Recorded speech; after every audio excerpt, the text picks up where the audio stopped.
कई वर्ष पहले एक घने जंगल में 4 चोर रहते थे। चुराया हुआ धन वे एक साधारण से बर्तन में रखते थे, लेकिन उसकी हिफाजत जान से भी ज़्यादा करते थे। कुछ अरसे बाद उनका मन चोरी चकारी से ऊब गया। मैं तो ऐसी ज़िंदगी से तंग आ गया हूँ, हमें हमेशा चौकन्ना रहना पड़ता है, वरना हम पकड़े भी जा सकते हैं। एक ने अपना दुखड़ा रोया।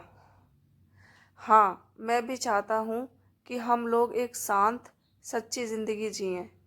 दूसरे चोर ने हाँ में हाँ मिलाई। बहुत अच्छा, हम जंगल छोड़कर किसी ऐसे शहर चलते हैं जहाँ हमें कोई जानता ना हो। शायद कोई साफ सुथरा काम धंधा ही हाथ लग जाए। तीसरा बोला। 3 चोरों को तो यह सुझाव पसंद आया और उन्होंने तय कर लिया कि वे जंगल छोड़ देंगे, लेकिन चौथे चोर को अपनी जीविका के लिए कोई खरा धंधा करने की योजना पसंद नहीं आई। उस समय तो वह चुप रहा, लेकिन उसने बर्तन में रखे पैसे चुराकर भाग जाने का इरादा कर लिया। वह सही मौके का इंतजार करने लगा।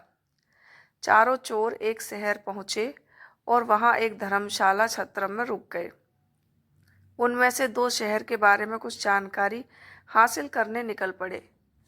जल्दी ही उन्होंने एक वृद्ध औरत का घर देखा, जो आरामदेह तो लगता ही था, उनके लिए ठीक भी था। दोनों ने छत्रम लौटकर अपने साथियों से वृद्धा के घर जाने का जिक्र किया। वे भी सहमत हो गए और चारों चोर उस घर के लिए निकल पड़े। हम चारों व्यापारी हैं, एक चोर बोला, और इस शहर में कुछ काम धंधा शुरू करना चाहते हैं। हमें आपका घर पसंद आया और इसके कुछ कमरे किराए पर लेना चाहते हैं। हम जब तक यहाँ रहेंगे आपको अच्छा किराया देते रहेंगे, दूसरा बोला। बुढ़िया बहुत खुश थी और उसने अपने मेहमानों की खूब खातिरदारी की। आप यहाँ जब तक चाहें रह सकते हैं। वह मुस्कुराई। वह प्रसन्न हुई कि उसे अच्छे किराएदार मिल गए हैं। चारों चोर पता लगा चुके थे कि वह बहुत नेक और सच्ची औरत है, जिसे पराई दौलत का लालच नहीं है। इसीलिए उन्होंने अपना पैसों से भरा बर्तन बुढ़िया को संभालने के लिए दे दिया। कृपया इस बर्तन को ध्यान से रखिएगा। एक ही शर्त है, इसे देना तभी जब हम चारों साथ में इसे मांगने आए। ठीक है, बुढ़िया ने बर्तन लेते हुए कहा। वह अपने घर के पिछवाड़े गई और देखने लगी कि कोई देख तो नहीं रहा। जब उसे तसल्ली हो गई तो उसने ज़मीन खोदकर उसमें बर्तन डाला और उसे वापस मिट्टी से ढक दिया। चारों चोर कुछ काम धंधे की तलाश में शहर चले गए। जल्दी ही वे काफ़ी थक गए और बुढ़िया के घर से कुछ ही दूरी पर खड़े वट वृक्ष के नीचे बैठकर सुस्ताने लगे। तभी एक औरत लस्सी बेचती हुई वहां से निकली। चारों ने थोड़ी लस्सी खरीदने का निश्चय किया। लस्सी बहुत स्वादिष्ट थी। उन्होंने सोचा कि दोपहर के भोजन के साथ पीने के लिए थोड़ी लस्सी भी ले ली जाए। पर 3 चोर तो बहुत थक गए थे। लस्सी डालने के लिए बुढ़िया के घर से बर्तन लाने की हिम्मत किसी में नहीं थी। चौथा चोर, जो किसी ऐसी ही घड़ी की प्रतीक्षा में था, झट से जाने के लिए तैयार हो गया। वह बुढ़िया के घर पहुंचकर बोला, मुझे मेरे साथियों ने बर्तन लाने के लिए भेजा है, लेकिन मैं तो यह बर्तन तभी दूंगी जब तुम चारों इकट्ठे आओगे। वह मना करती हुई बोली। उस चोर के दिमाग में एक विचार आया। मेरे साथी यहाँ से कुछ ही दूर केले के पेड़ तले बैठे हैं, आप खुद ही पूछ लें, उसने राय दी। बुढ़िया घर से बाहर निकली। उसने तीनों को पेड़ के नीचे बैठे हुए देखा। क्या आपने अपने दोस्त को बर्तन लाने भेजा है? वह चिल्लाई। जी, कृपया उसे दे दीजिए, तीनों चोरों ने जवाब दिया।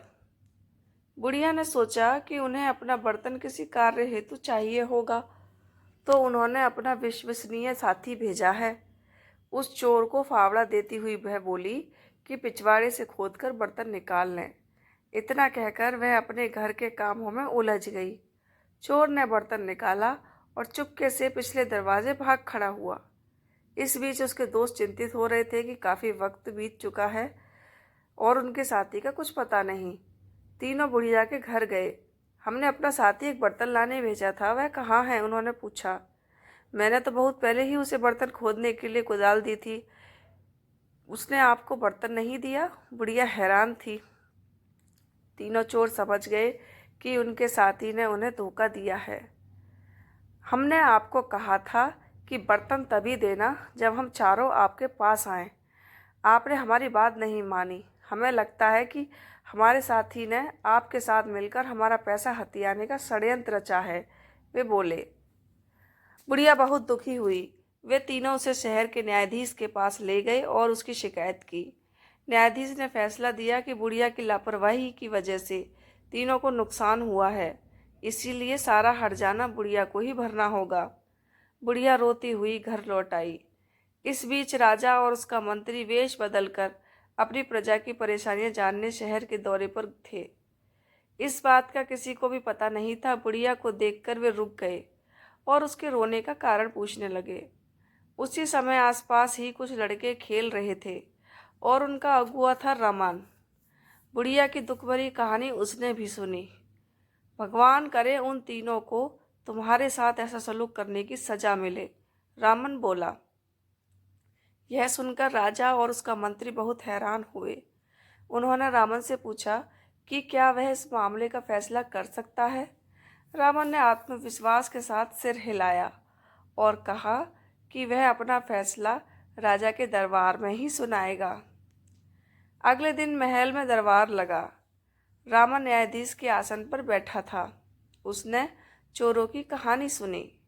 तुम्हारी शर्त यह थी ना कि बुढ़िया वह बर्तन तुम्हें तभी दे जब तुम चारों उसे लेने आओ।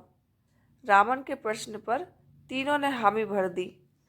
बहुत अच्छा, वह शर्त पूरी करने के लिए तैयार है, पर यहाँ तो सिर्फ तुम तीन हो। जाओ अपना चौथा साथी लेकर आओ जिससे शर्त पूरी की जा सके, रामन ने आदेश दिया। शाबाश, क्या फैसला दिया है, राजा ने रामन की बुरी बुरी प्रशंसा की। तुम छोटे हो पर हो समझदार। आज से तुम मर्यादा रामन के नाम से जाने जाओगे और हमारे दरबार में ऐसे मुकदमों के फैसले किया करोगे